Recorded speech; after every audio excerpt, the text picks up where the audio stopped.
The sword of the Saxon with slaughter is red, but the blood on his blade in no battle was shed. For heaven's the babe and the maid and the mother have shared the same fate with the sire and the brother.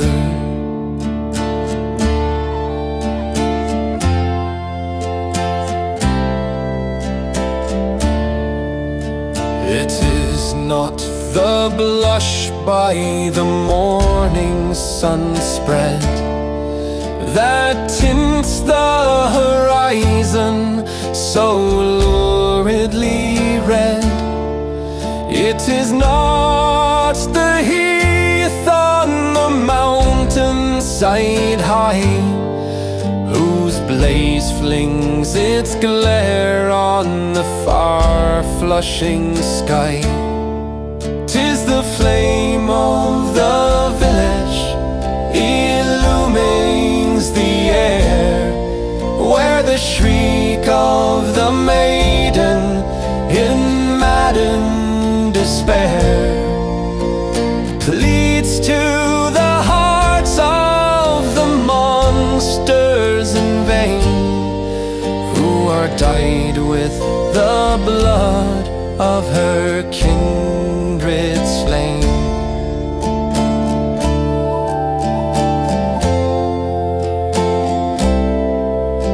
Spare, spare them, cursed Cromwell, the heroes who lie on those gore-crimsoned couches, unfriended to die. To the helpless, the fallen, some pity extend. They fought for their families, their homes and friends.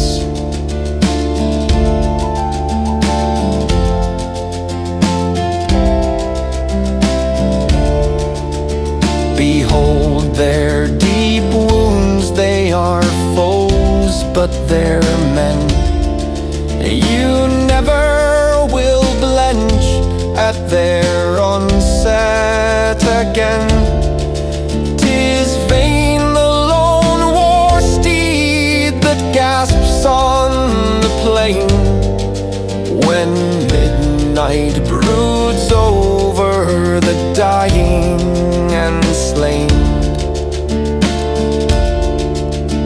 As one might expect the gaunt wolves to forbear, as the hope of the merciless Saxon to spare, he left not a hearth nor a cradle nor shrine, but ash blood and death in his ravenous crime.